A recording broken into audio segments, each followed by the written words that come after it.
Good evening, ladies and gentlemen, and welcome to our October 15th council meeting. Please rise for the Pledge of Allegiance.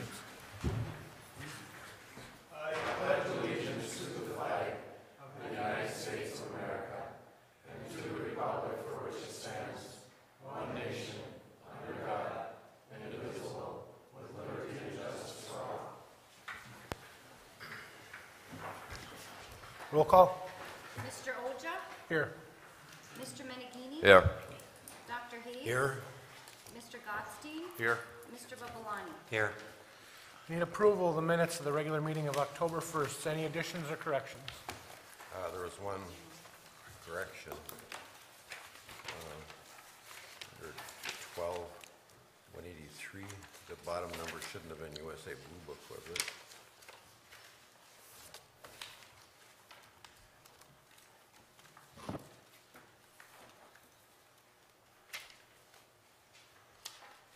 What was the company?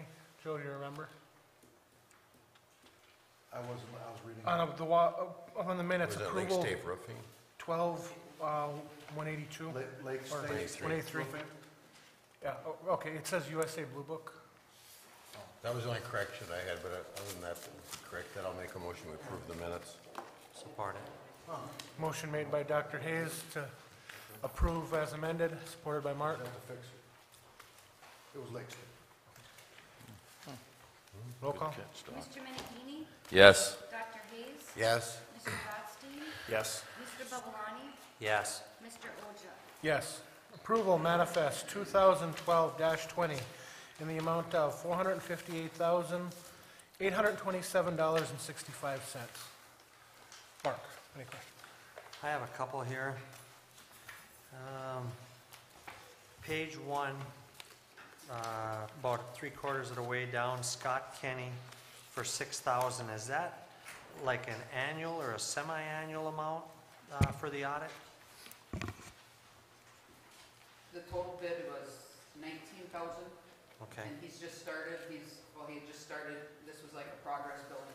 The total Okay. will be 19,000, this is the first billing. Okay. He's actually hoping to complete this week. okay. I have another one right on the top of that same page. It had to do with the primary election, August primary election, supplies and meals for the gals. That totaled up to be $757. Is that normal?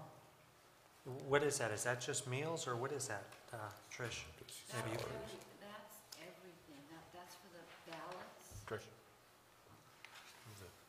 If I'm not mistaken, I have to look at the bill, but that's for when Dolly has us up for training, and she Okay. supplies a meal, pasties, and she charges how many people we had go, and she charges that. It's for the kit for the election, the ballots, if there was Okay, any. it just says supplies and meals, and it was, I know there was There's a like breakdown. 4 or I can 5 show girls you it. down there, and I just thought $700 and some dollars. I wasn't sure what it was for. Yeah, it's for, I can show you the breakdown. Okay. On the top of that, under mayor and council elections, Ray had submitted for the MLL meeting, $198 for mileage. Are we not using the old cop car that we kept, or? We have, I've been using it. In this particular case, we needed to take my vehicle, but I had some other expenses that offset that as well, so I had other expenses in that, so. Okay. On page 3, Jeremy, the Steinberg porta potties, do we normally have that removed? I see it's $102 for out at Marion Park. Is that typically taken away for the winter? It's typically taken away for the winter. Okay. I had one more, Jeremy. Under the electric side on page 5, Joel had meals and fuel for the WPPI annual meeting. Does WPPI reimburse us for that stuff? That's the annual meeting for the city of Norway.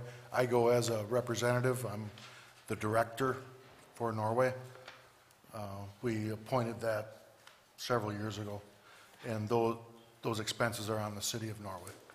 So no, they do not get reimbursed by WPPI. Okay. Again, I don't understand why we weren't using the car That's not for my, that. it's not, my- That was under that- the agreement when we bought the Tahoe, or that newer vehicle there, that Ford. We were supposed to be using that for the mileage part of it. that's no mileage in there. That's no mileage? There's no mileage. That's motel rooms and some meals. Okay, because it says fuel. Yeah, some gas. I charge $68? Well, if we're I not believe. getting mileage, we get paid the fuel. Yeah. Okay, You know, so you'll see a fuel bill instead of a mileage. okay, that's all I have. Chris? Page 1, in the middle, cyber zone, the phone system rebuild for $350. And I'm assuming that the one below it for the CCI SIP trunk change for $343 are related. Does that have to do with the changes that Packerland made in the phone system? I believe it is. Was there a reason it cost that much to get the system up and running again from the changes that Packerland made? I'd have to look at the specifics of that, but Just seems like a lot of money that maybe we should be looking at Packerland to reimburse us for if we had to make those changes. That's over $600 worth. all right, well, we got the bill from CyberZone. We sent that through, so we can have that discussion with the CCI or Okay. Packerland. Okay, that's all I have. Dr. Hayes? No question. Lee? A couple were asked and answered already, except on page 1, under mayor council elections, third from the bottom, Boardman Clark LLP, assist with labor negotiations, $2,855.45. We've got some bills already on this. Could I get a total of what we've paid so far, Mary, for the assist on the labor negotiations? Sure. Okay, and then one other item here. On page 5, third from the bottom under electrical, stock 20 kV test gloves, rubber gloves, $915. How many set of gloves is that, Joe? We've purchased 3 sets of high voltage, 20,000 volt gloves, 3 sets of 1,000 volt rubber gloves, and we tested approximately 15 pair of 20,000 volt gloves, and also about a dozen rubber blankets for covering up the farm. Okay, that's all I have. I don't have anything extra to add. So looking for a motion to approve. I make a motion, we approve Manufest 2012-20 in the amount of $458,827.65. Support. Motion made by Mark, supported by Lee. Roll call. Dr. Hayes? Yes. Mr. Gottstein? Yes. Mr. Babalani? Yes, Mr. Ocha? Yes. Mr. Menigini? Yes. Okay, does anyone from the audience wish to come up and address the council on the minutes of the manifest? If not, there will be a further time for comment on any subject at the end of the meeting. Okay, this evening we have 2 appointments and presentations. The first is the High Adventures Youth Group. Mr. Anderson. All right, well, we have Mr. Kangas from the Vulcan Middle School and his group. Why don't you go ahead and introduce and... All right, some of the members are here. Why don't you guys stand up? You guys, who's speaking, we're calling. What's it for you? We'll take care of you guys. And the rest of you, please just introduce yourselves so they know who you are. On the side of you.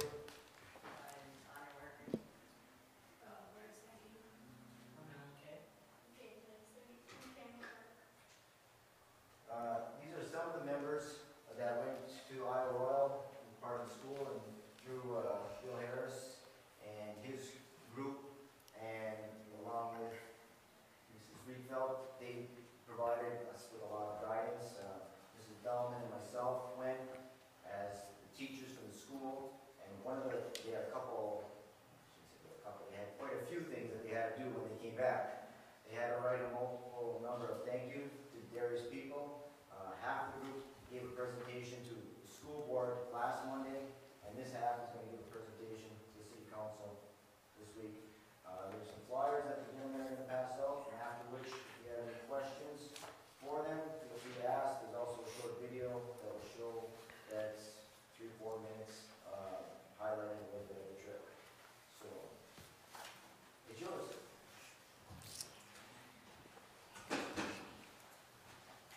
Hello, my name is Alexis Reynolds. And I am Cole Paris. Today we'll be telling you on why we decided to go to Isle Royale, who was picked, and what we learned on our unforgettable trip. First, we went to Isle Royale because we could seek new boundaries and we could see a place we've never been to. And we went to an island, and that could be put down as a big accomplishment in life. In the end, it was all worth it all. To get there in the first place, we had to write an essay on why we should go, what we hope to learn, and what special non-electronic object we want to bring. In the end, there were 19 people. The max number of people going was 20, but not all students wrote an essay or wanted to go. Just when we came back, some people said they should have written the essay. We learned a lot during our trip, such as about animals. We learned about the pine marten, wolves, moose, and trees that live on Isle Royale. Also, there are 9 wolves on Isle Royale. Another thing we learned was to share because we had to share with tents with one other person. We even learned how to cook with a gas-powered mini oven.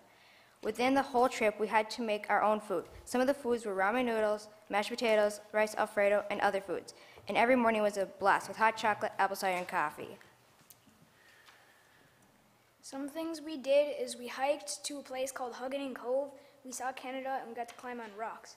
We also went to little meetings and we learned about like moose and caribou and how the animals got here and how they have been like extinct from the island. We should continue this program because it is educational and fun. It is a great experience that many other people should like experience. I would like to thank Mr. Harris, Mrs. Reedfield, Ranger Val, the school board, and the city council for letting us go on to this trip.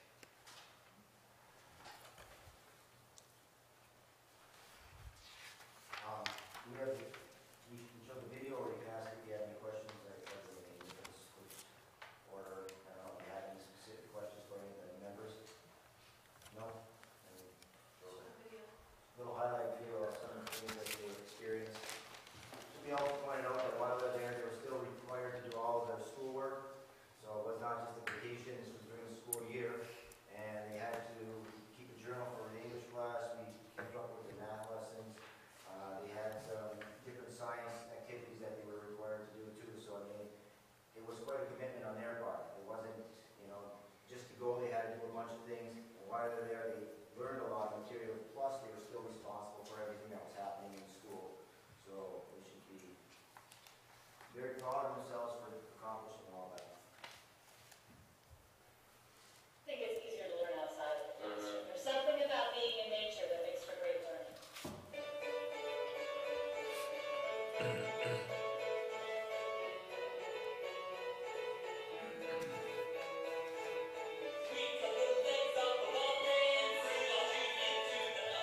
Sunday, what happened was it would charge this like 12-volt battery, and then when we charged the battery, we would plug in my USB port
Thank you for coming in.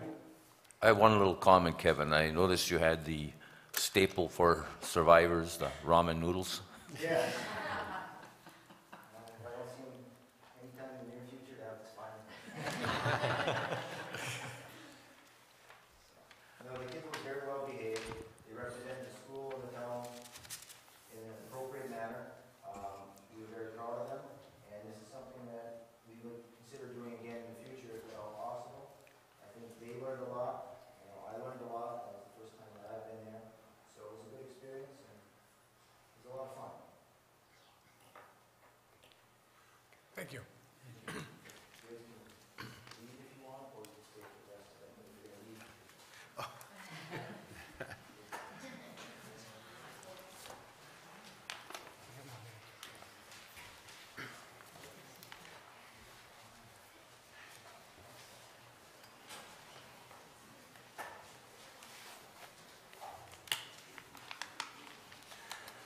Okay, next thing on the agenda for this evening, we have the MML liability and property pool. Mr. Anderson. Okay, thank you, Mr. Mayor. This is something we do on an annual basis. Our insurance carrier, Michigan Municipal League Workers' Comp and Fund Board, has a member-appointed trustees that serve us. This year we have 2 candidates. Nominating committee has provided us with those 2 candidates, so it would be proper for council to move forward with either adding a nomination or accepting the 2 candidates as presented. What's the council's pleasure? I'm good with those 2. I'll make a motion that we approve the candidates proposed by the MML's nominating committee. Support. Motion made by Chris, supported by Mark. Roll call. Mr. Gottstein? Yes. Mr. Babalani? Yes. Mr. Oja? Yes. Mr. Menegini? Yes. Dr. Hayes? Yes. Okay, we have 4 items in the communications part of the agenda this evening. The first one is approval, Department of Public Works, hot patch truck insert. Mr. Anderson. Okay, thank you, Mr. Mayor. The report has been provided to you from our Utilities Department. I think I'm going to go ahead and turn this over to Joe. They put together bids for a hot patch insert for the truck. Last fall and last winter, there were several discussions that we had at the council here about road maintenance and the difficulty of maintaining potholes during the winter and getting the cold mix to actually adhere and do some good to where we don't have to go back 2 weeks later and refill the holes. During the budget hearings, I had brought up a discussion regarding an item that we had found that's basically called a hot box for cold mix asphalt. What it does, it's an insert that slides into the back of the 1-ton truck. It hooks up to an electrical system when it's in the shop and keeps the asphalt warm. And then when we're driving down the road, it uses the heat from the engine, and the radiator gets tapped into a series of tubing that keeps it at about 200 degrees. I believe this will help the Department of Public Works maintain our roadways, especially in the winter. It should allow that cold mix asphalt to adhere to itself a lot better once it does cool off, but it allows it to be more pliable when we do put it in a hole. So we budgeted for this item, and I would like to purchase this hot box and have it installed before winter sets in. So when the potholes start to pop, we can try to get them filled up and do a good job on it. In reality, Joe, how much patching should we really be doing in the winter? Because it's not, even with this equipment, it's not gonna work as well as it would in the summer, and we're gonna be tearing them out with the plows in it. You're right, Jeremy, it doesn't work as well as it does in the summer. But when potholes do develop, we get a lot of complaints about holes. People are, hitting them with their vehicles, knocking their front end out of alignment. I guess that's a decision. If, you tell me that as a council, you guys don't want me to patch in the winter, that's fine. We cannot patch in the winter. I was intending on, like we've always done since I've been here, is patch through the winter. try to maintain the roads. Typically, we can't get patch in the winter, though, cold We, patch. we buy enough to get us through the winter. We store it inside. I'm not a big fan of this thing. It's over $12,000, and we don't have anything to pack the patch in there. Typically, when they do a patch job, if you watch around town, they will have something to go right over the surface and heat up the whole surface. If you have a cold hole that you're patching and it's wet, that patch isn't going to stick no matter if it's hot when it comes out of the truck or not. I don't believe, and I think we're wasting our money. That's 3/4 of a block, the amount of money we're spending there, $12,000, and I think it's a waste of money.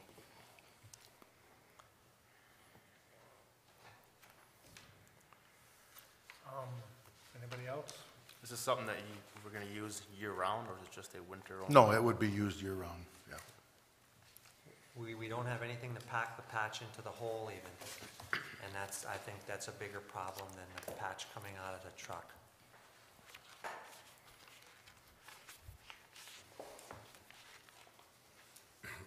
You have to dedicate a truck to hold this all the time, or does it No, there's, come out when you're not using it? there's quick disconnects. You can slide it in and out. It just bolts in place. And the box is conformed that you could use it for other things. It should have slanted sides with kind of a squared V bottom if you look at the picture. That's kind of what it does.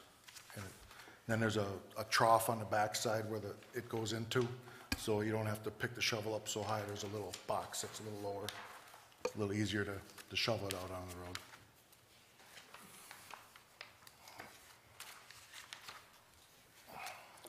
In theory, it sounds like a good deal, but do we know anybody who has one of these units and has been using it? I see they've been around since, I believe it was 95 I saw in here someplace. Personally, no, I did not make any phone calls to anybody that had one. So the answer would be, I don't know of anybody right in this immediate area that has one. They are selling them, but I did not call anybody to ask for references. Is there anybody else in the area doing this, like a hot patch during the winter? Well, when I went to they didn't tell me who was doing it. When I went to the road maintenance that was put on by the state up in Marquette, they gave some examples of things that you could do to try it. Because one of my big questions when I was at the meeting was asking about patching in the winter because of the difficulty. And we talked about this hot patch, and we talked about taking a weed burner and heating up the hole with a propane tank and getting that warm. Granted, if you heated it up for 5 minutes, you're not going to get 4 feet of frost out, but, it might do better. And they said that would be a logical thing to try to do. So this is I have to think about road maintenance. We don't have a lot of money to put new roads in place. Try to maintain what we have. We got to start somewhere. And I thought this was a first step in trying to do a better job of maintaining the roads that we have. So, You went to this conference, did the state people suggest that this would be a good place? they talked about it up there in their program that they put on, and then I learned about it through a salesman that was coming through. They were demoing it at all the municipalities in the area. I think there comes a point in time when we need to draw the line on purchasing some of this stuff right now, and the city is struggling financially with some of the roads and the street projects, and I think we should be banking our money and actually laying some asphalt down. I had some patching done on my driveway that was just put in a couple months ago, and I was told that it wouldn't stick if they didn't heat it like you were saying, and that was on fresh asphalt, and that was in the summertime. So I think we're wasting our money, and it's $12,000. Just so council, understands when we bring something to you, this is something we've had we don't just pull this out of the hat. I mean, we had a conversation during budget hearing. We took and had the monies appropriated in the budget, not saying that we have to spend it, like Mark says, but, you know, we don't just go out and fish for things. I mean, we've had this discussion, so I basically, you know, if you think it's not a good idea, we move on and deal with it another way, you know. So I just don't want to leave the impression that we're out there trying to find ways of spending money, because we aren't. I mean, we're just trying to figure out ways of maintaining what we have, and like you said, it's a tough time. Yeah, it is. Well, like I said before, the theory sounds good, but I sure would like to have some feedback as from other units, municipalities that have used it. Maybe it was just some snake oil salesman that went through and he's pushing something. Then again, it might be a good Well, you good said way you to did go. talk to the state people, and they thought it was, Well, yeah, the people at Department of Transportation talked about it. We talked about ways to do potholes. And this was one of the recommendations, is you need to keep it hot. And so, like Ray says, you know, I'm not sitting there trying to spend everybody's money here. I'm trying to think of a better way to maintain the roads that we currently have. And this was a tool that was suggested to me. And so we looked into it and put it in the budget. Like Ray says, if you think it's not the right time, that's fine. We'll figure it out something else and do what we've been doing, so. well, it sounds like if we're gonna do it, now would be the time. Yeah, I would think before winter would be the time, but that's, the council needs to make that decision, that's not up to me. I think it's a good idea in theory, but it's a lot of money to spend on patching potholes that may not be a permanent solution and it's gonna pop right out again. Well, patching a pothole never was the permanent solution. It's just the way the weather is. I just wonder, for the maintenance, would we be better off investing in something like a crack sealing system? Would that give us better maintenance than filling potholes in the winter, warming up the potholes in the winter?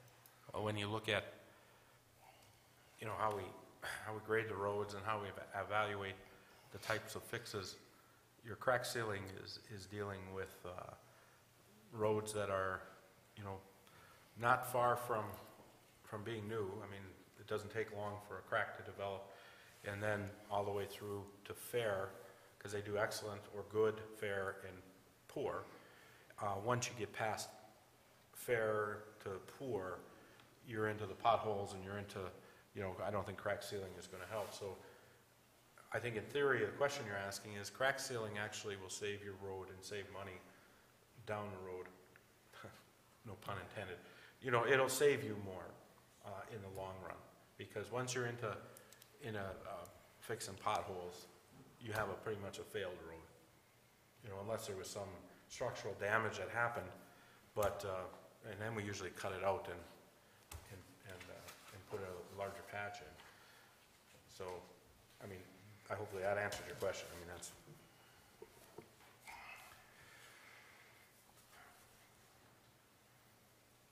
Would this come out of general funds, Major Street or Minor Street, or? It's budgeted out of the water fund, because they do larger patches across the roads, so I budgeted it in the water fund. The water fund's got more of a positive, the other two funds are That- negative. That's correct, yes. I don't suppose we could get a 30-day trial with this thing. Probably not, they have to actually install it in the truck, so. Is there like a small version that we can do to try it for the winter? No, To I, see if the hot patch is gonna, no, I Joe, what don't is know of the- any small version. What is the delivery on this? They had two to three units in the shop right now, getting ready for the winter, installing them. I would say if you so chose to get it, you're probably looking at a couple weeks before it even goes in, and then probably 2 to 3 weeks for installation until we get it back. It goes down the Fox Valley to get So installed. if we were to take the next 2 weeks to try and get some feedback from some other communities or other road agencies that use it, it would still, you could still have it in by mid-December? Yeah, I could call the manufacturer, because if you they wanna are do the that. sole manufacturer There aren't many different manufacturers out there making this. They're the only ones that have developed this technology and patenting it. So I could call them, I could get a list of references and make some phone calls and, you know, report back to you next council meeting if you want to table it till then, to see what other people have to say about it. It's your pleasure. I just don't think it's gonna do any good, because if you have to heat up the holes, the guys are gonna make it one block in about 3 days, because there's that many holes out there.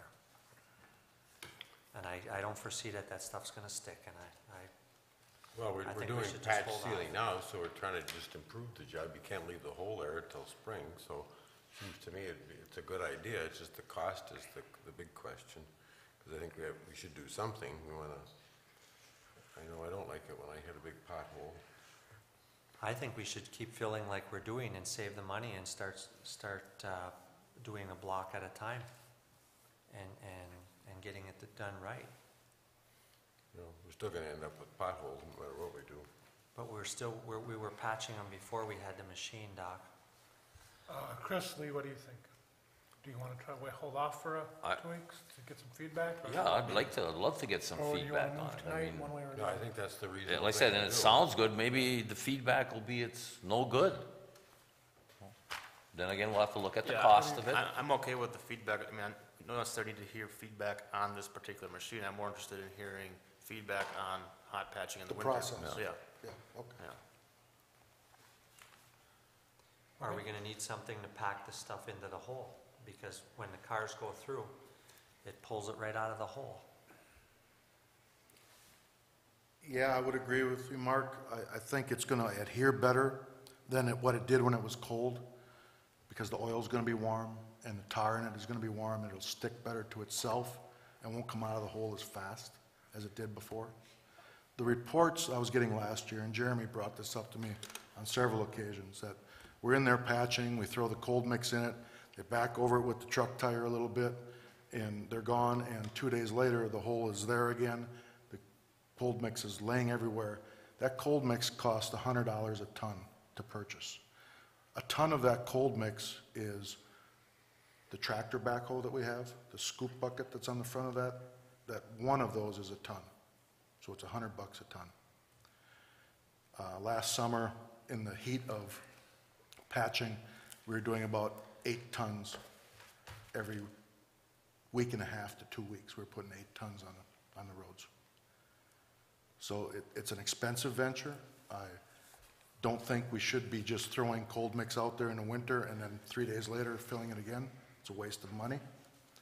And this was an alternative that I thought might work to, If you're contacting some of the other municipalities, find out what they do, what their whole Sure. process is. okay. I can do that. So do we need a motion to table this? If that's the table, approve or deny. I'd We like to don't make need a motion, we just deny it. Consensus, I would think. I'd feel better with a motion. Well, I'll make a motion that we hold off on voting this for 2 weeks until we get further information. Support. Motion made by Dr. Hayes, supported by Lee. Roll call.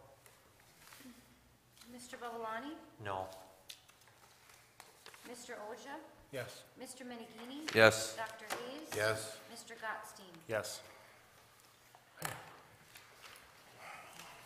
For the next council meeting, Joe, see what you can come up Yeah, with. I'll write myself a note. I think you need to look at something to pack it in there too, Joe. Okay. Okay, next on the agenda, approval cable TV department communication management services agreement. Mr. Anderson. Okay, thank you, Mr. Mayor. This is a item that was brought up at the last meeting. We did receive some pricing from PFN. We did incorporate that into our schedule, and we do have it. They are lower than Packer Lab broadband. If you remember last meeting, we were talking about annual saving. We're looking at a price per month and then annual savings off of our budget. PFN does have a lower savings or a lower cost per month. There are some concerns that the staff has with that, based on, we have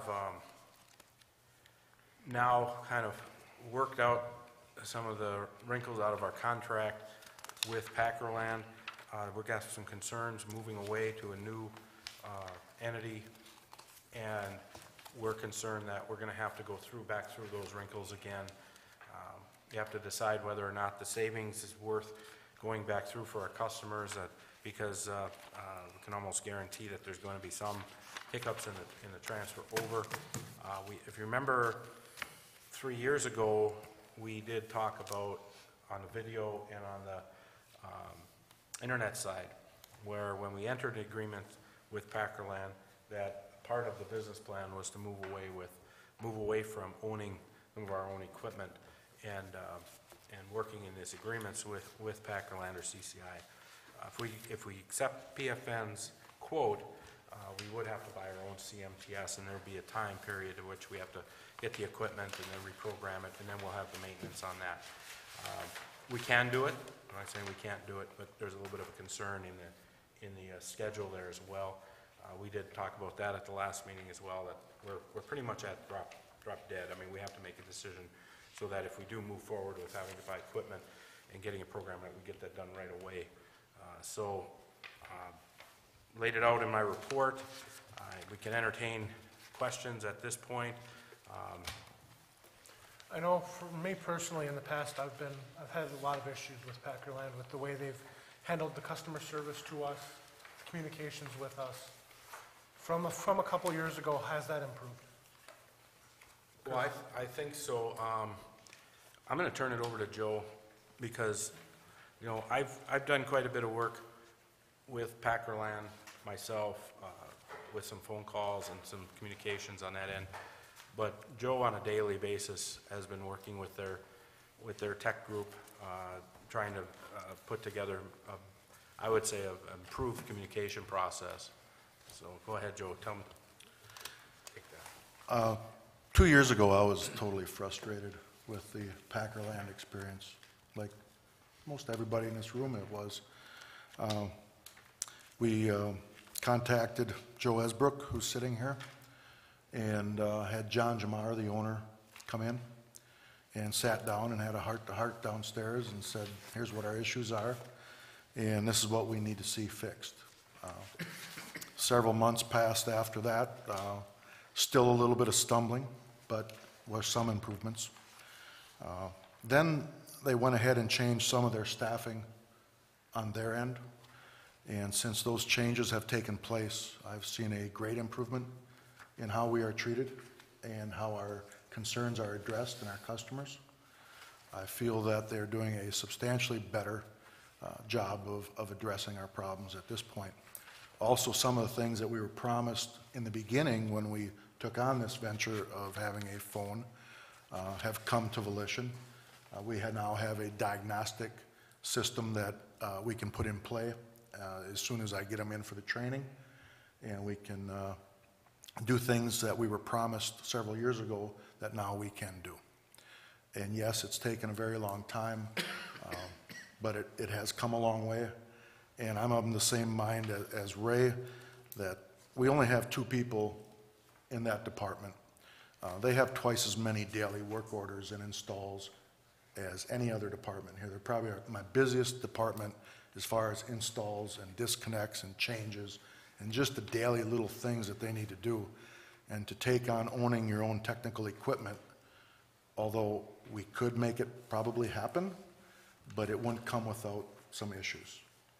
And sticking with Packerland and letting them own the technical equipment, right now I believe is the best route for us to go. I guess I have several issues with it. As far as the equipment goes, I don't believe that owning our own equipment is an additional burden on our staff, just because with the arrangements we're looking at with provisioning with the other providers, they will be doing most of the support on the CMTS itself. The guys would pretty much only have to worry about physical connections to it. And typically, once this equipment is set up and running, it's running. There's maintenance throughout the life of it, but again, that is can be handled by the third-party provider that we have included in the price. I guess my, bottom line is, we're saving money from the get-go by switching to a different provider. As we increase our bandwidth usage, that savings becomes greater and greater and greater over time. If we were looking at a one-year contract with Packerland, I would say yes, let's just stick with it. That's the safest route for right now.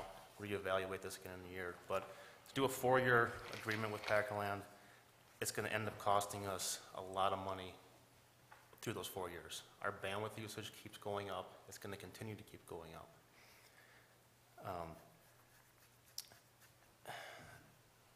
If it was closer in price, I would say yes, let's stick with them. But they haven't been flexible on that price per meg that other providers have given us. Some of the issues that we've had with Packerland in the past, I know it has gotten better, but those issues were there, and maybe it's a coincidence, maybe it's not, but things gotten better when we started negotiating the contract. And I don't want to see that deteriorate again as we get into this 4-year contract. That is a concern of mine as well. As far as the work to transfer and move over to a different provider, of course there's going to be hiccups when you do that, but I think we can provide a better service, a higher quality of service by having that equipment and doing things with other providers. I agree and semi-disagree with the business of not having to own equipment. I understand from a capital expense that it's expensive to own equipment, but owning your own equipment gives us the flexibility to choose different providers. When we don't own our own equipment, we're literally stuck with one provider, and they can dictate to us whatever price they want because they know they have us. They own the equipment. There's no other provider in the area that can provide the services that Packerland is providing us right now because we don't own the equipment. Chris, I got a question for you regarding the CMTS. Yes, it is a Cisco piece of equipment, a very reliable piece of equipment. It's a $62,000 piece of equipment. It takes a special technology, someone that has that technological type background to help program this thing, set it up. And yes, our guys have some experience with it. They are not professionals by any stretch. A Cisco rep could probably walk them through some of the things that need to be done.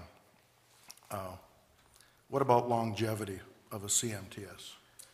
And what about a spare CMTS? I mean, down at Hydro, I have all kinds of very high-dollar electronic pieces of equipment that fail. And you're talking about a phone service and an internet service. We can't afford to have a spare CMTS. So where are we going to get a spare CMTS? You don't need an entire spare CMTS. I would look at parts that fail more regularly, and that would be a power supply. Have a spare power supply in hand.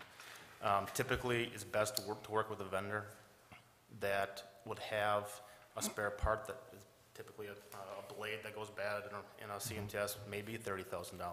You're not going to want to have one on the shelf, but if you can work with a vendor that can get you that part within a couple hours, then you have that fail-safe backup there.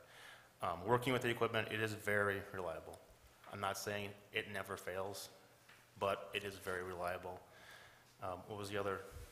Yeah, it just the programming. The programming of it and... The program is actually, when working with the third-party provisioner, in this case Momentum, once they have connectivity to that device, they will do all the configuration for you.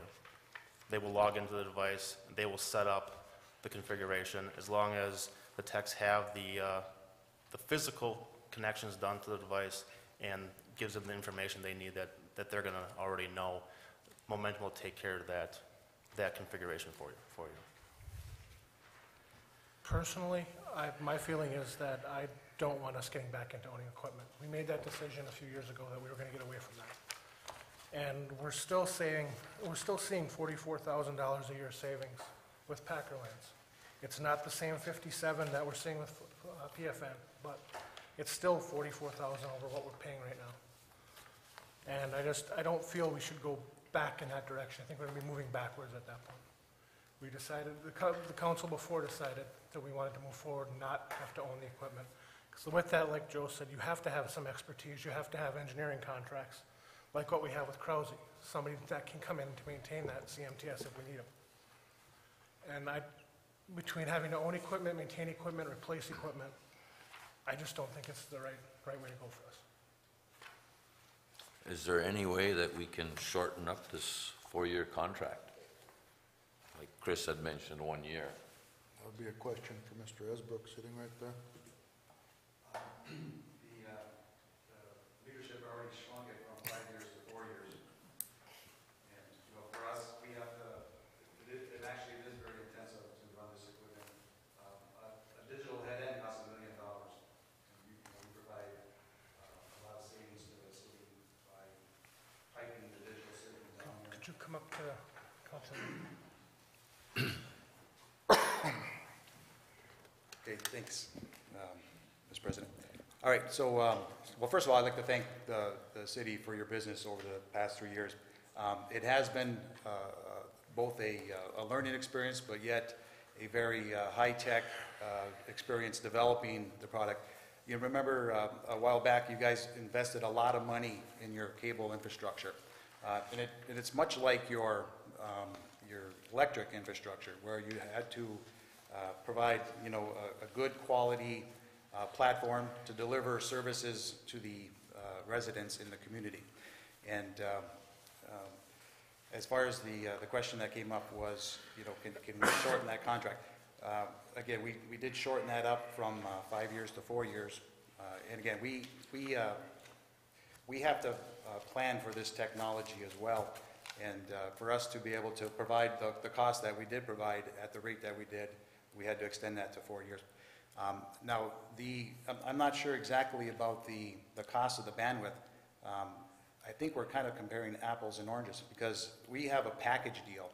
And in the package deal, just because our bandwidth says it's X amount of dollars, doesn't mean that if we were to piecemeal this thing out, that, that price wouldn't be different. That would just drive the cost of the other services up in that respect. The other thing is that if you bring another provider in here, what they're going to probably do is they're going to come in here and deliver you some cheap services. However, they're going to be in here competing with the same very customers that you have. For example, I'm not sure about how the rate got down to whatever the rate is that PFN is offering, but there's nothing stopping that company from coming in here and going over to your business park and providing services to your very customers. Packerland doesn't do that. Also, whoever else is buying into that bandwidth may also be providing wireless internet in your community. And Packerland does not compete with the city and their services and their customers. So. Yeah, I was thinking about that too, that if we do cut pieces of this out, the other services we get, including the digital video stuff, they're all going to go up to compensate for some of that, because this is a package deal. We're getting their best price on the whole package. I had asked Joe to give me a contract foreseeing that it could go to the way of pulling the broadband out and moving the VoIP to get our digital packages to our customers for the video end of things. Currently, we're paying $5 for a subscriber to give them the digital, and we're paying 75 cents for the one off-air channel.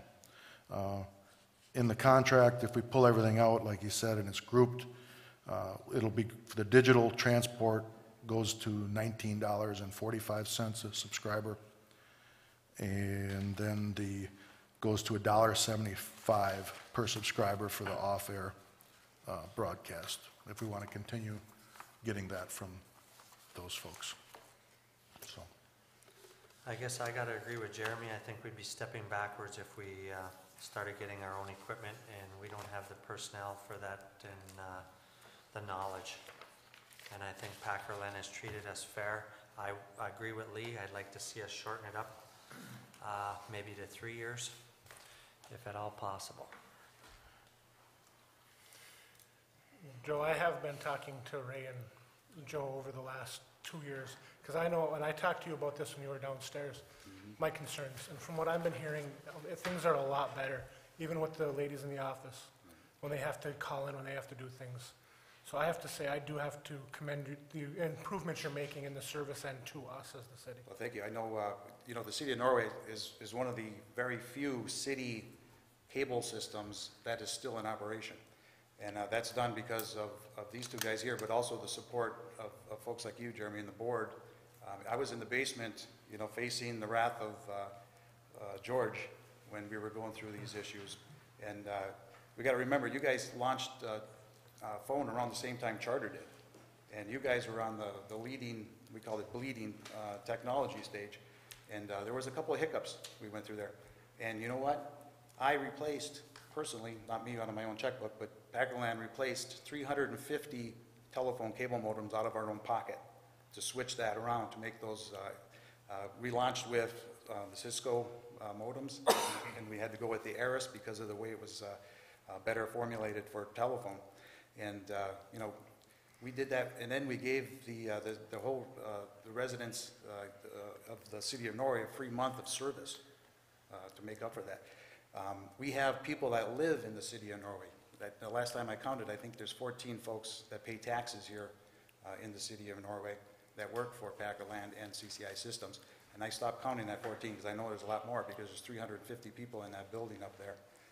And they don't all live in Iron Mountain. So, we consider ourselves a true partner. And, we do have this thing honed down to the bone. These guys have been working me, with your help, it sounds like, for quite some time now, and I'm sure Ray will tell you that. And, we're at a point where, it's getting, the deal's getting kind of skinny. We have Cisco Gold certified people in our building up there.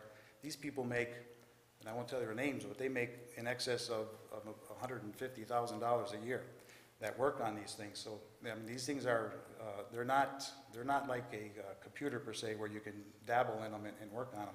These things are very complicated and intricate. And we do have spare CMTSs on our shelf because these things do fail. One spare blade is $42,000. Power supplies are very expensive. There are redundant power supplies in them. By the way, if one goes down, the other one kicks in right away, so that's not as important. But what's important is having a spare blade. And if that blade goes out, I'd be hard-pressed to find one within a couple-hour drive of Norway, unless you went to our office, where we have plenty of spares. But I wouldn't want to put that in my plan, because, as we found out, if the service is down, the phone's ringing here, you guys are getting calls at home, and your customers, which are your residents, aren't getting the service they deserve. And I think we have to rely on, like Joe said, the hydro is very important to us, and we need to have parts here and service. Lee, Doc? Well, I know this is Chris's expertise. I mean, you do that for a living, don't you, Chris? You're into that business?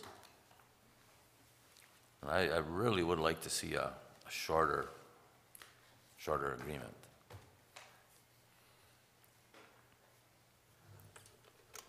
Well, the PFN agreement is 5 years. I agree with Lee that I thank Chris for his input, and I think that is very valuable, and I agree with him a great deal. I guess the one thing that bothers me most about this is that we're supposed to make a decision right here tonight. There's no room for wiggle here. We have to sit here and make a decision, and I think that would be better if we would have had some time to think about it, or brought this before the council before tonight, if possible. This was on last meeting's agenda. We tabled this last meeting from... But Doc, you were on the council back when I was on there last time, and we decided that we were going to get away from having our own equipment.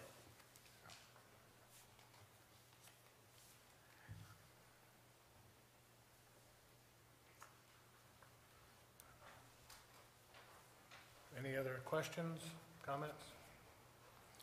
What would it, if we bought our own equipment, what are we, capital outlay are we talking here?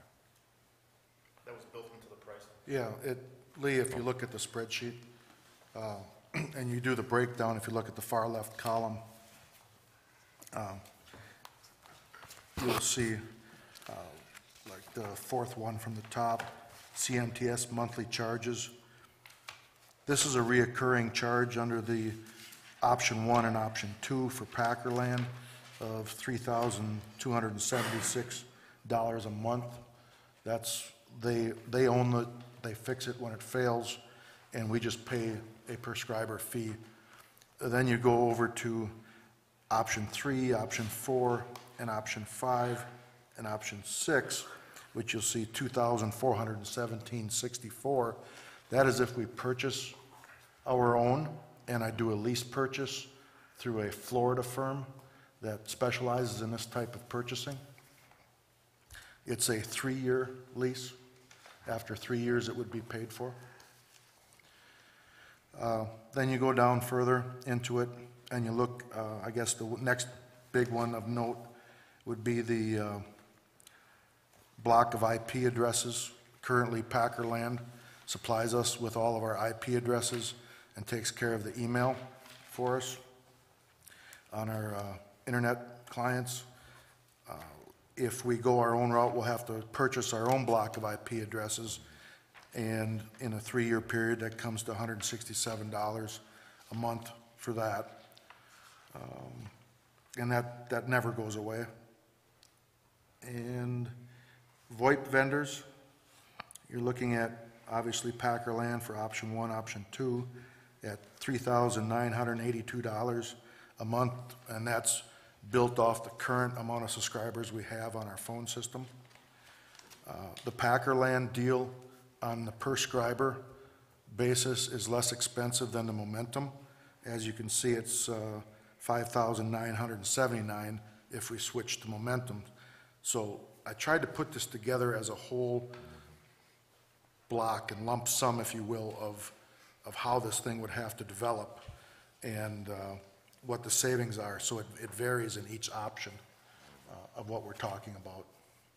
So it's a little, when you're just looking at it for the first or second time, it's a little convoluted, but basically there's some things that are better on the Packerland, less expensive, more expensive going the other way, and then they kind of work themselves out in the end. Joe, the one that we'd be looking at was the $44,154, right, package? Yes, to start with, and that's one thing that Chris did bring up, and I think it's something that we need to talk and explore a little bit. Option number 2 is 150 megs of broadband, and we would be keeping the Packerland for everything that we currently have them, as is today. We're currently using 120 to 121 megs. We spike our usage up in that range. Talking with Mr. Esbrook, if we go with the Packerland, he wants to open it up to give us as much as we need for several weeks to see where our customers are going to be so we don't get slowdowns in our internet speeds and see where we fall in. And we won't know that till we open it up, but my guess is we're going to probably be in there about the 130 to 140 right now. That has been growing substantially. So as that grows and as I need to buy more broadband, the savings of the 44,000 decreases, okay? Just so everybody understands that. But even if we went with the full-blown 250 megs with Packerland right off the bat, we're still saving $8,154 off of the stripped-out budget that Ray and I put together and presented to you. It is still a savings under the budget that we cut the heck out of it. When do you think we'd reach this 250 megs? That's a really hard question. At the rate of, if we kept growing the way we do, 3 to 4 years. I would say probably. closer to 2. Chris thinks 2. You know, Well, the thing is if we have problems with the system and we have our own equipment, it's going to eat that cable department up in a hurry. yes. And I think that we're stepping backwards if we, I seriously think we're stepping backwards. We're putting the cable department at risk by having our own equipment. One other benefit to the, at least when I'm looking at it, to the Packerland, is they're giving us a cushion for the phones. So if we happen to bump the top, the the phone service will not be affected by it. With the other ones, if we bump the top with them until we can get it bumped up, the phone service can be affected. Are you talking about prioritizing? Yeah. Don't they prioritize the phone? Yeah, you can prioritize. I would the think phone. Actually, how ours works is more like Jeremy's saying, even if you prioritize it, if you max out your bandwidth, you're putting stress on the phone traffic. And what we do is we give an overhead, no charge to the city, of a certain amount of bandwidth to allow that phone traffic to go. You don't have to prioritize it because that's designated strictly for phone traffic. That's 10 megs, right, Joe? That's correct. It basically in what they call a VoIP tunnel, it's prioritized bandwidth that is only used for phones. When we first launched, we had a big problem with choppiness and different things that were happening. And that was one of the things that they did right out of the bat that solved a lot of those problems. They made a special VoIP tunnel through the internet and gave us 10 megs for our phone customers. That is not in the general traffic. Just a couple things too that we point out concern about when we move to 200 or 250, the cost per meg, that's going to separate the amount of savings. I think that's a point.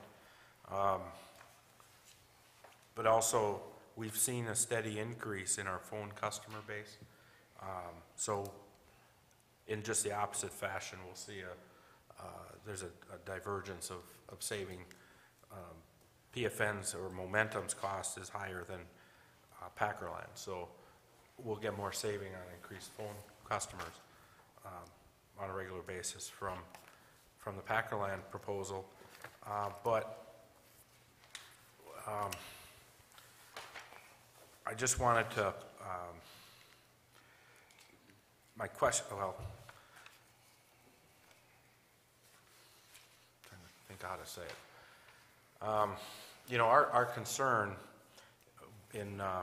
from a staff level is, again, you know, we've been scarred up pretty good with going through the last 3 years when this doesn't work, and rightfully so. I mean, our customers call us. We're a little concerned, especially with getting our equipment, that, you know, we're going to go back through that again. And not that we wouldn't, obviously we do what the council suggests, but our customers have gone through that, and you know, we are a little concerned about that. And I think we've kind of ironed out those issues. We feel like we have. You know, like I said, Joe and I have been working hard on Joe to deal with that. So, you know, that's kind of where we were coming from, you know, in our recommendation. I don't know, Joe, if there's any room in that 4-year agreement to go to 3 years? Ray, I think you got us right down to the bone, as I mentioned. You know, we have, matter of fact, as soon as we do this and we go up to the extra bandwidth, we have to buy another blade to put in the CMTS that we have, that we work with you guys on. We're pretty much at the limit of the 4 years. I wish I could get it shorter without raising the price up. You know, to make up we could make a 1-year agreement, but you know, it obviously wouldn't be good for everybody. But I can assure you, Council, that these guys have worked this deal and reworked it and worked it over several different times. You know, I feel very confident about the ability now to serve the city of Norway. We went through every, you know, avenue of what problem could be out there when you know, launching telephone and things of that nature. I feel that the next, you know, round of agreement here is going to be even better than the last 2 years, because it's actually been going pretty smooth for a year and a half, 2 years that we've had the system up and running with little or no issues. And again, we're not coming here into Norway and lowballing you, and then we're going to come in here and then take all your customers or sell to your customer base at a later time to make up for the revenue. You're our customer. And through our partnership, the city of Norway is our customer, the residents are our customer, and you know, we're going to do everything we can and have been doing the last few years to make sure that continues. and to provide you the best service at the lowest possible rate with the least amount of risk to the cable department, to the city, and to the hundreds of thousands of dollars that you invested into your plant, your infrastructure, your cable and your fiber network, and things of that nature. And we're just down the street. So when something does hiccup, they're either on the phone calling me and I'm in the basement explaining what happened. And we've set up new protocols since we've been doing this. If there is an issue, we go through and we sit down with Joe and his team, and we explain what the issue was and what we did to remedy it and what was causing it, and what we do to improve it next time. So we've invested a lot as Packerland into the city of Norway, as well as the city's invested in us, and we're just starting to see the benefits of it now, I think, in the service that we're providing. I got a question for you, Joe. Yeah. While you were talking, I was running the calculator here, looking at this proposal that you handed me just before this meeting started, for the first time that I've seen this, by the way, on the digital transport. The $19.45 per subscriber, is that a serious number? It is. What happened, what Joe's explaining is, remember we talked about, we brought the deal as a package deal. If we started stripping off parts of the, cherry picking the deal, if you will, obviously, we're looking at it as a bundle. And as you strip the internet and things away, we have to obviously raise prices on the other parts, because we pay for the connectivity to get to the head end here in Norway from our head end up there as well. So what Joe is referring to is, for us, if we took everything out other than the digital, and again, the digital head end costs $1 million in equipment, and I know that's very expensive to invest in, but it's also it's expensive to maintain as well. And what Joe did, he wanted me to give a price comparison as to what just the digital delivery would cost, and it's just under $20 per subscriber. Well, it's over currently what we currently pay? No, it would be $15 more. Yeah, I know. I'm just letting the council members know this, and that's why I asked you, is this serious? Right. Because it's a serious number. Oh, it is. This is $37,974 more a year than what we're currently paying. That's correct. Well, that takes the savings from the other ones and pretty much wipes them out. What would that do for our rates? There wouldn't be any rates. You drop it because you have such tiny penetration of digital services, it wouldn't be worth keeping it. Yeah, there's 219 customers using digital.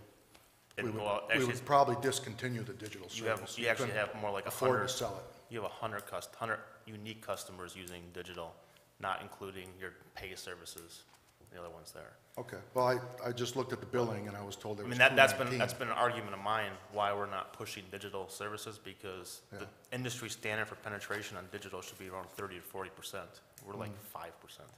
Yeah, the city does need to push more digital, because what's happening is, People don't want the digital though, because they don't see the content value in it. well, they're going to Dish. They're switching to Dish, and that was the primary motivation to get digital in town. And we are working with the city to run some promotions here after the contract's done. We were gonna expand the content. Right. Yeah, we're adding, well, if the deal goes through, we'll be adding more HD content to compete with the Dish. Meaning we won't have to purchase our own equipment anymore. That's correct. Because we already own a piece of equipment that we purchased for the HDs at your head Well, end. you own enough just to have what you have today. So what part of the deal that they negotiated, I don't know if they explained that as well, but you guys are out of the equipment business. We'll be providing the HD content to the city, increasing the channels, so the city. 31, Joe? 31? I think it was the last 33, count. 33 altogether. 33 31, 33, depending on your lineup. But So what rates would that affect? With the new paper that you just received before the meeting, what rates, cable, phone, what would be affected? And would they increase? The VoIP and the broadband internet portion would not have to increase. They would stay the course. We would have to take a serious look at the phone, I mean, sorry, not the phone, the video system, TV, and look at whether or not we even want to carry a digital package anymore. With that kind of an increase, we would have to increase the rates. For the digital, that would make it so unattractive that nobody would ever take it at that price of a $37,000 a year increase, really. And we'd probably lose more customers then to UT services. Well, we have some customers that use the little digital box, and we have some, I don't know the exact count, how many DVRs we have out, like 40 of them or something like that, somewhere right in that range. So I took the amount of digital boxes and the amount of DVR boxes and put it all together and came up with like 200,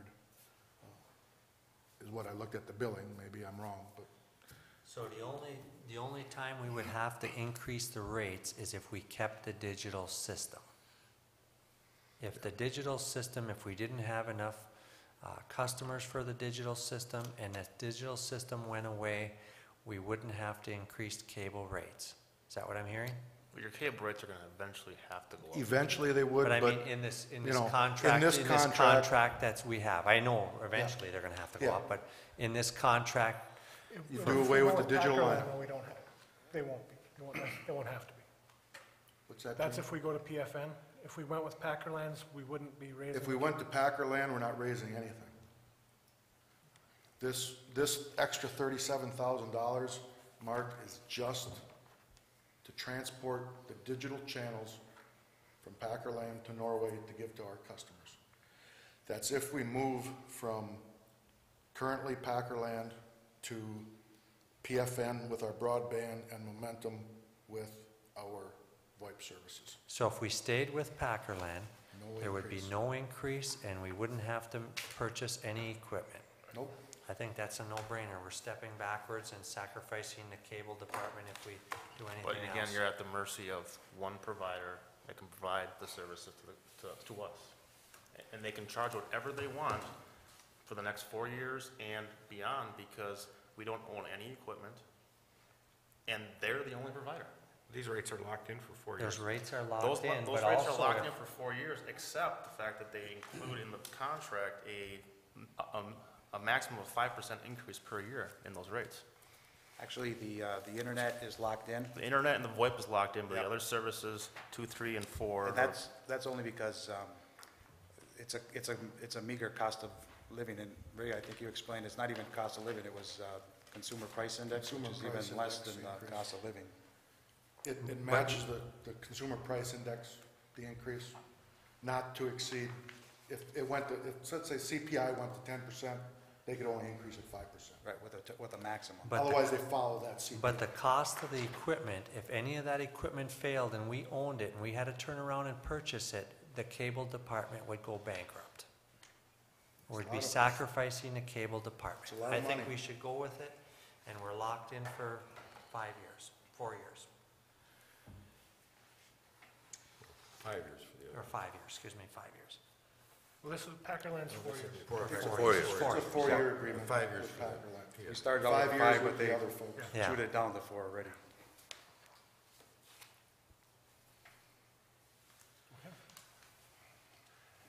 Any other questions, comments? I have none. All right, thank you. Thank you. Somebody want to make a motion? I make a motion, we go with approving the Packerland contract for the amount that was disclosed. I don't have the actual amount, what was it? I would just say good. proposal That's good. option 2. Proposal option 2, okay. Yes.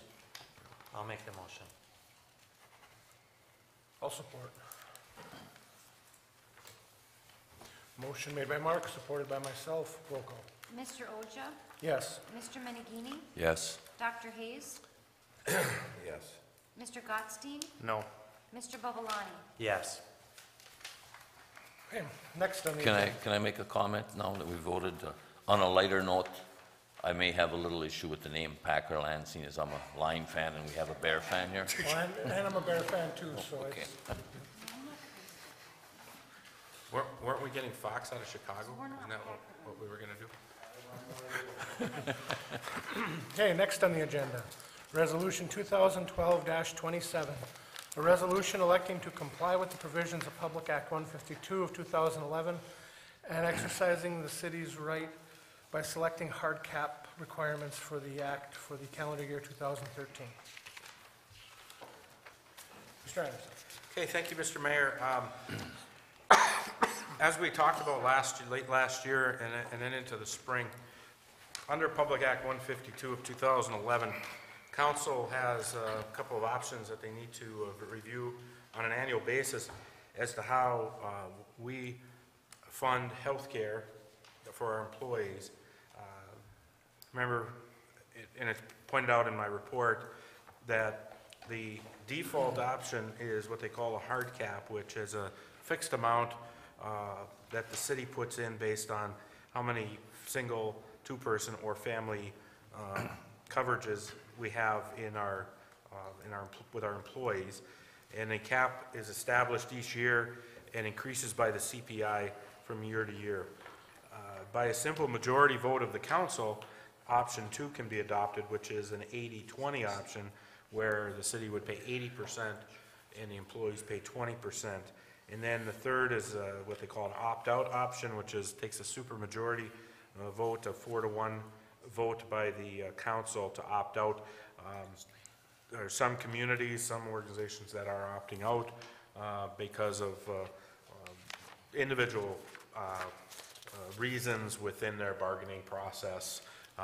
They decided to do that. Also, last year it was kind of a popular choice just because there were some questions and they felt like they didn't want to deal with the courts on it, possible legal challenges, and so they just decided to opt out.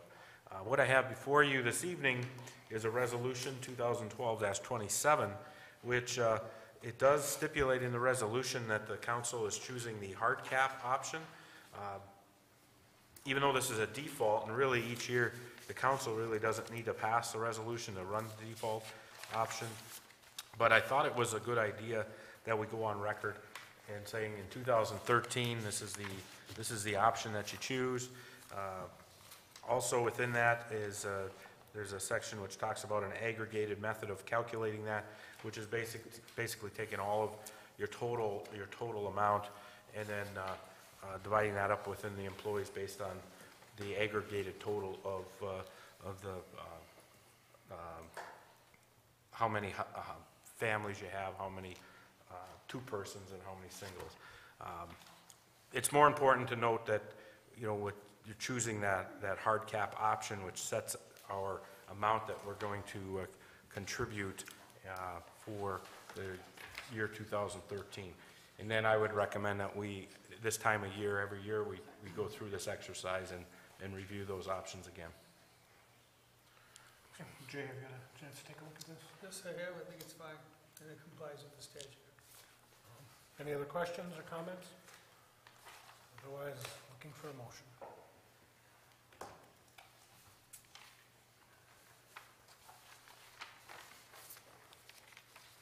I'll make a motion, we approve resolution 2012-27. Support. Motion made by Mark, supported by Lee. Roll call. Mr. Meneghini? Yes. Dr. Hayes? Yes. Mr. Gottstein? Yes. Mr. Babalani? Yes. Mr. Ocha? Yes. The last thing on the agenda for this evening, approval of a police squad car. Mr. Anderson. Okay, thank you, Mr. Mayor.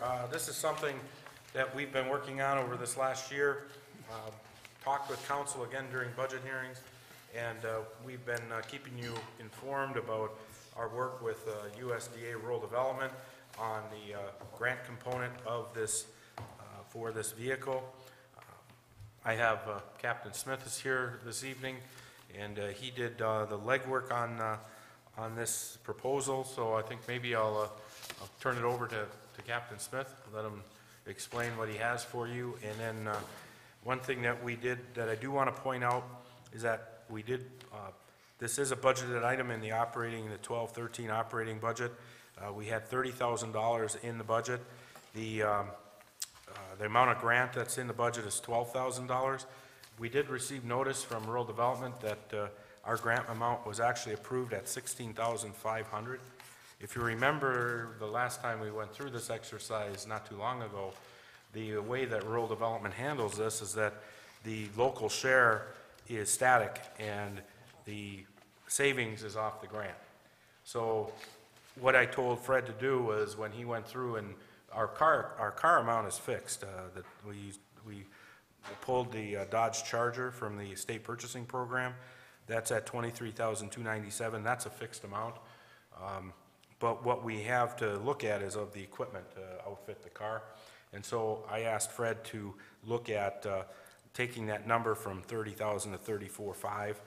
That would utilize the full component of the grant component in the amount.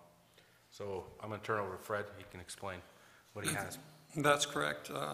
Again, it's a 2013 Dodge Charger, 5.7 Hemi engine.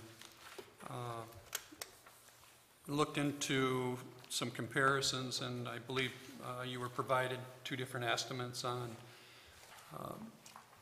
preparing the inside and the outside of that vehicle with light bars, lighting, push bumpers, cage, etc. And that number now is low bid by GM Communication within the city of Iron Mountain. We did get a bid that was out of Marquette that was approximately $1,000 higher. GM Communication has done well by us in the past, and I would highly recommend that we would accept that bid. They are being local. We can take the car there in the event that we have issues, and they know where to start troubleshooting it versus having to drive it 100 miles one way to try and get something that might be resolved in 10 minutes of worth of work in Iron Mountain, plus keeping our dollars a little bit local. Other items that we put in that was one price item. I never went out for bids. It was on a Martel in-car camera system. They've now, I guess, somewhat micro-sized the camera systems, and their reasoning for that is because the newer vehicles are getting smaller windshield areas. You got less opportunities for obscured vision looking out. The camera system that we'd like to have was $2,000 some odd dollars, $700 and some odd dollars. I don't have the paperwork here in front of me. And the whole system sits within the palm of your hand, two-piece, and there's a second mic. It will clip up to the visor, etc. in the vehicle. It's all touch screen to make it do what it has to do. There's a second mic that was ordered with that, if that's what the council so chooses to do, and that would be part of that $2,700 and some odd dollars. Fred, do you mind if I step in just for a second? Yes. This has also been, this camera is not only good for the safety of the police officers, but we have successfully used video that has been taken off that camera in some fleeing and eluding trials that the city of Norway has prosecuted.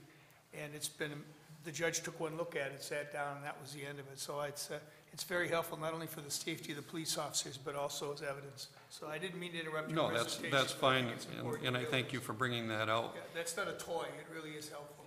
It saves on a lot on overtime issues here if we're not having to go to court, et cetera. Plus, it lets somebody see what they really look like at the time that they're distressed either by alcohol or some other substances. It's an eye-opener for them, and they realize that this isn't worth the fight that they want to bring. Trying to think of the graphics on that vehicle. Would be the same company that we utilize for the Expedition, XL Graphics. Ryan, he's up out of Spread Eagle, and he did a great job with the Expedition, and it's a digital system. He can, if we take out a quarter fender or something of that nature, he can almost instantly recreate that part versus having to order a whole side if we were to order it elsewhere. So I elected to attempt to reuse XL Graphics again based on the job that they did for us in the last vehicle. Galls, we're a car lockout system for $71. we often get called to lockouts within the city of Norway. And a lot of other places, cities, et cetera, use or demand them to go and get services by a lockout or a locksmith. And I believe that that's a service that we can provide here, Good Samaritan service. We can get into cars very quickly and get them back on their way.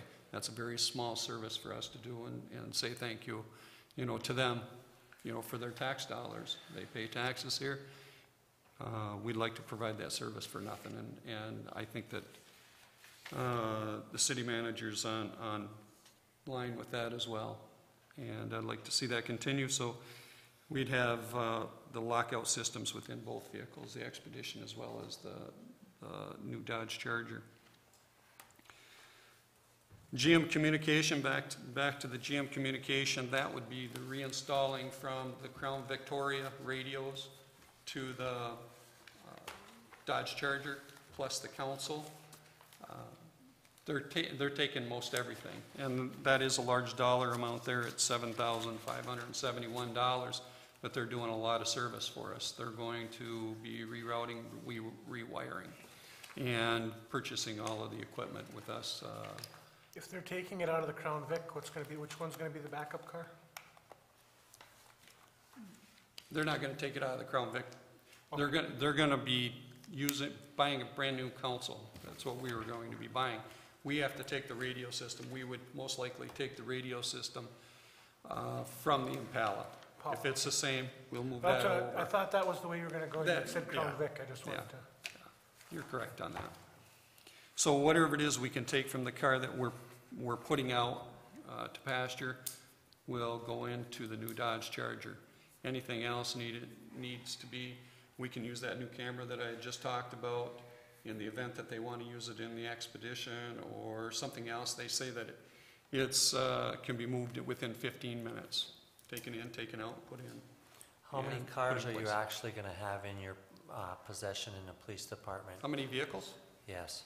3. We'd have the Crown Victoria, we'd have the Ford Expedition, and we'd have the Dodge Charger 3. So are we giving any of the vehicles up? We're giving up an Impala. Okay. That's the 4th car that we'd keep. And in the past, we've rolled them out over into the city shop or the utility department for meter reading or something of that nature. I don't know if there's plans for that with this vehicle or not.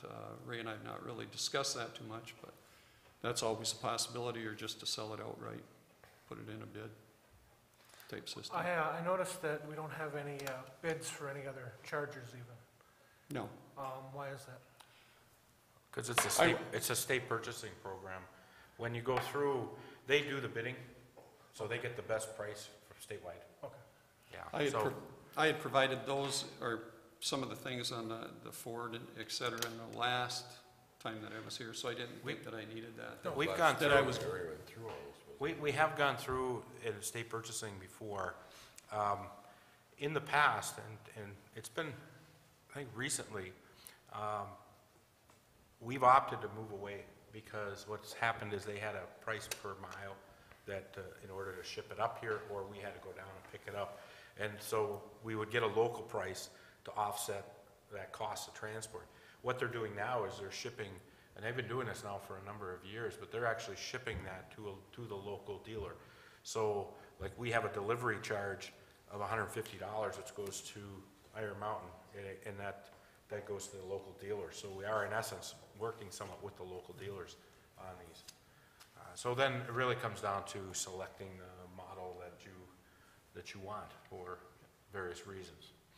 In talking with that dealership, with my deal, they advised that that the county and Iron Mountain all utilized Riverside.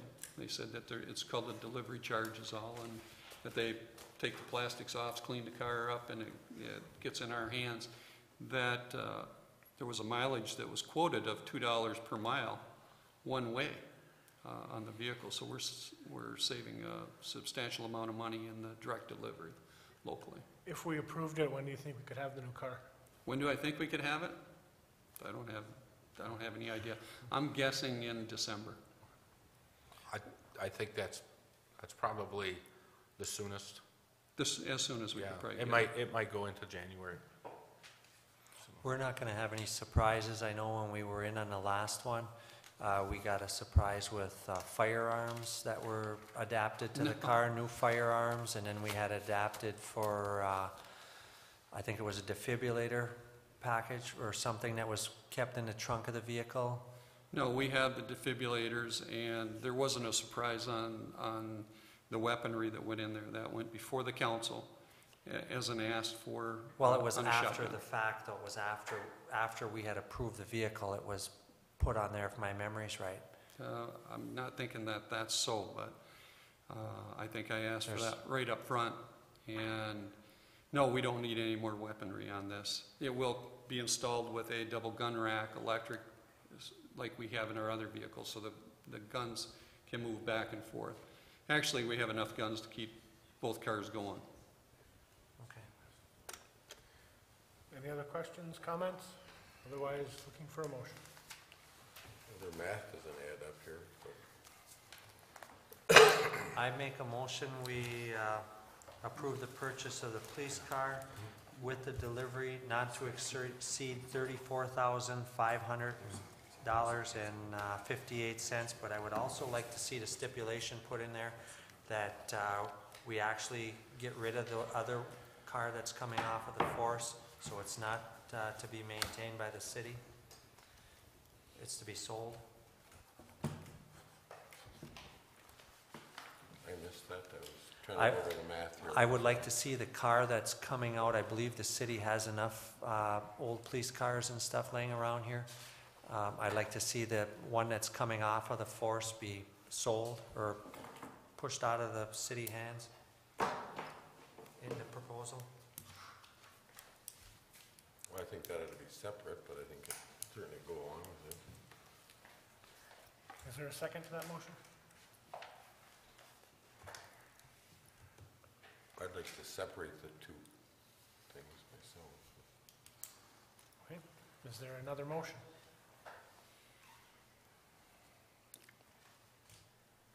I'd like to make the motion as is upon the recommendation of staff, the 34,558. Second. Okay, motion made by Lee to purchase the Charger for the $34,558. Seconded by Chris. Roll call. Dr. Hayes? Yes. Mr. Gottstein? Yes. Mr. Babalani? Yes. Mr. Oja? Yes. Mr. Menegini? Yes. And that's our business for this evening. Would anybody from the audience like to come up and address the council? If you do, you have 5 minutes. Please state your name and address for the record. Okay, Lee. First off, a big thank you to the many people who put so much time and effort into the Leif Erikson Festival, even though the weather didn't really cooperate, but it did seem very busy downtown, and it was interesting when they buried the Viking warrior Friday night out at Strawberry Lake. And don't forget, we got our election coming up. I mean, we have one more meeting before it, but wouldn't do any good to mention it that night because the election is the next day. And on a not too happy note here, last Wednesday we had National Walk to Schools Week. It was a big success. I myself walked with my son, who's a teacher from the city hall here, and you're never too old to walk your kid to school. But I was very disappointed with the police department. They knew nothing about it that morning. It just so happened that Officer Schaefer was going by, and he asked me, well, what are you doing here? And I explained it to him. It was National Walk Your Kids to School Week. And he immediately got a hold of Captain Smith, who within 10 minutes came down, and Officer Schaefer walked with us. But there seems to be a great communication gap between the school, the police department, management up at the school, management here, and like I said, I was very, very disappointed that they knew nothing about it. That's all I have to say. Dr. Hayes. What did it say? Congratulations to the boys who did well in cross-country. I guess it's the first time our cross-country team has done so well. Forgot what they won, but something. Mid-Penn. Mid-Penn. First time ever. First time ever. to say tonight. Mark? I have a couple, Jeremy. The proposal that's going to be on the ballot for the school, it does state on the bottom of the ballot that the proposal will not create an increase in your current tax rate. I would like the people to be aware that if the millage doesn't pass, your property tax rate will actually be reduced. I think that that's kind of misleading if the millage does not continue. I have a question on the FERC license for down at the hydro. I am under the impression, correct me if I'm wrong, Joe, that the concrete in the water down by the hydro, by the canoe launching facility, is a violation of the FERC license, that it was supposed to be pulled out of there, that was a temporary deal?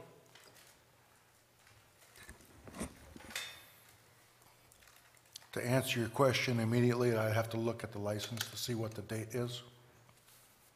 Because I know it's been in there for quite a while. 3 years, I believe. Yep. Yeah, I think we need to get all over that. Okay, And I'll check on that. Has the sirens been, when the water's being spilled at the hydro and we're starting generation, the sirens aren't going off? And I was told that that was also a violation of the FERC license. Maybe you can enlighten me on that. The siren needs to go off when we open the spill gates. It does not need to go off when we start a machine. Has it been? Going off for the spill gates, yes. You're positive on that? Yeah, I am. Okay. Yep.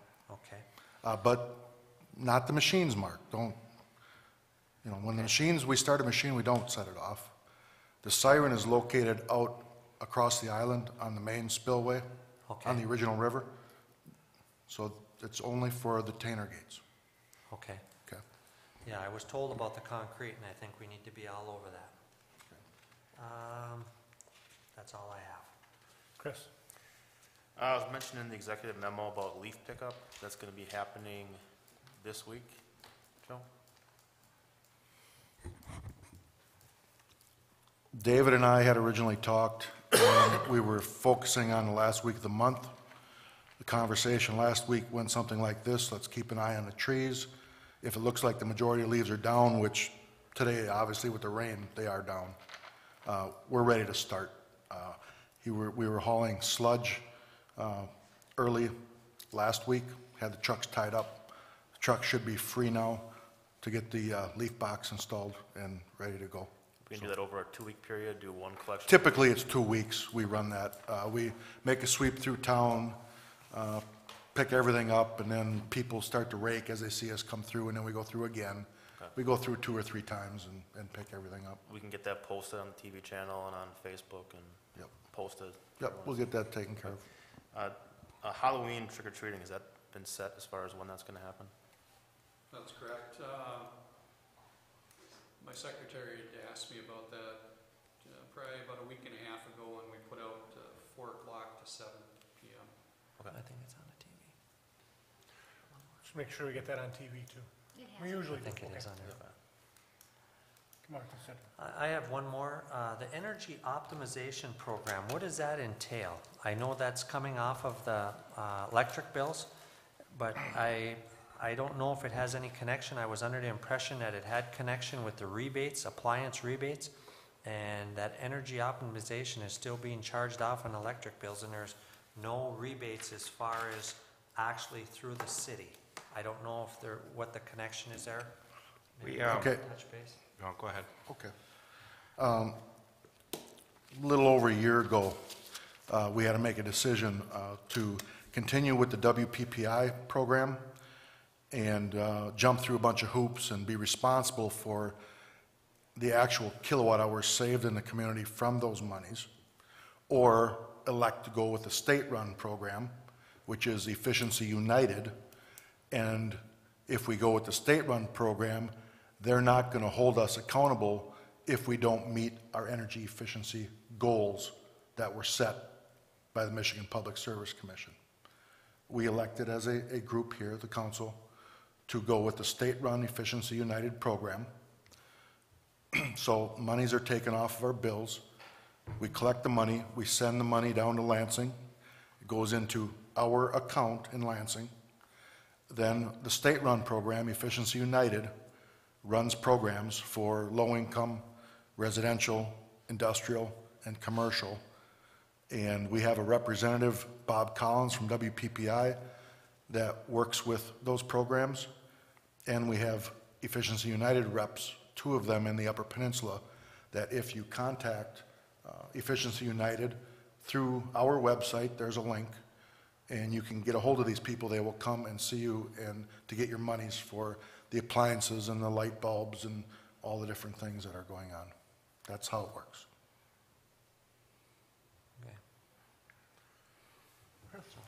Chris, anything else?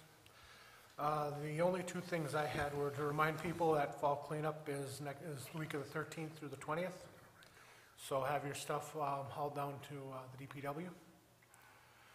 And I had a resident make a complaint that the handicap parking spot in front of Ebelings has no sign, it's just pavement markings. And would like us to get some sort of a sign there for the winter when it's covered with snow. We can do that. That's all I had, except for I'm going to remind people to vote, but Lee beat me to that. Jay? No, I have nothing. Thank you, Mr. Mayor. Captain Smith, anything else? Nope, not that I can think of. Thank Joe? No, I don't have anything. Mary? No. Tricia? Ray? Oh, yeah. It's mainly election related. There's something that, I know that this is a silly season. I know that this is a time when, you see the signs out and you have numerous candidates, very good qualified candidates running for multiple seats, presidential elections, so it's a high profile. But this year we have 6 ballot initiatives that are on the ballot, and I'm afraid that there hasn't been a whole lot of communication or information or press or however you want to put it on what these ballot initiatives actually say.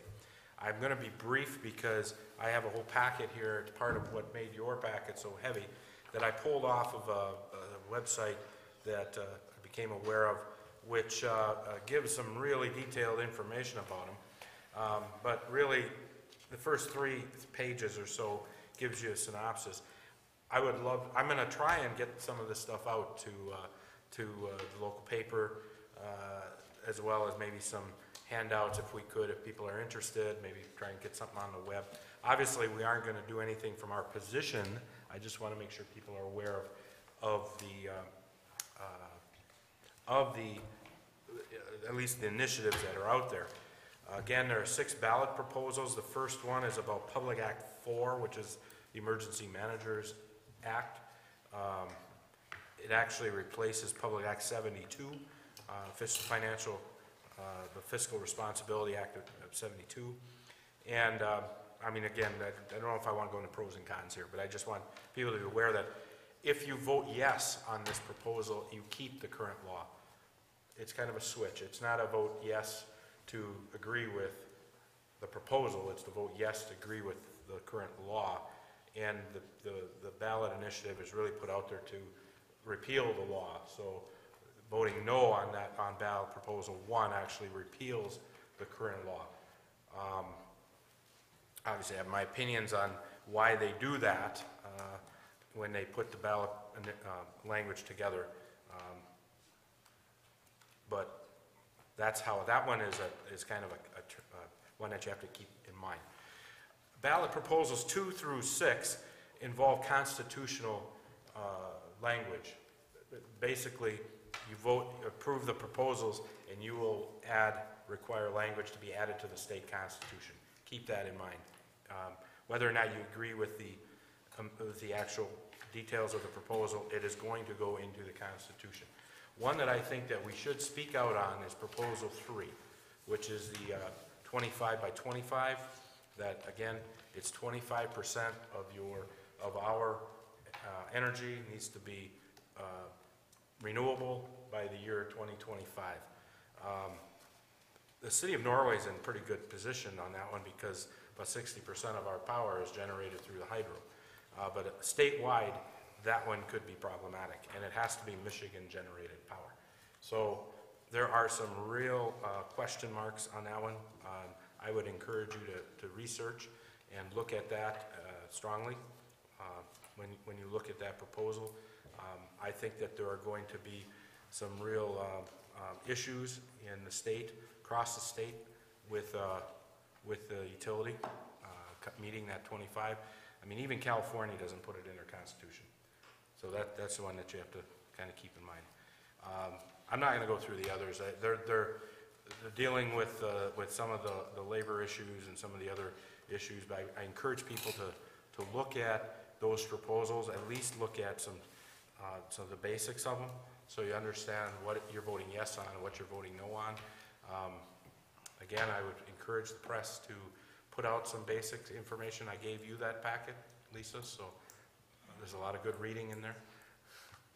So, but basically the first 4 pages or so.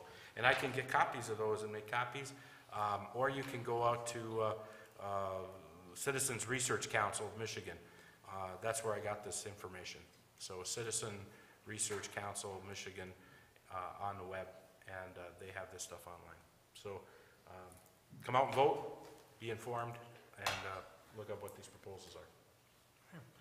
We will be going into closed session this evening to discuss union collective bargaining and property. There will be no action taken after the closed session. Need a motion to go into closed session? Make a motion to go into closed session. Support. Motion made by Chris, supported by Mark. Roll call. Mr. Gottstein, Yes. Mr. Babalani, Yes. Mr. Oja, Yes. Mr. Menegini. Yes. Dr. Hayes. Yes. Thank you, everyone.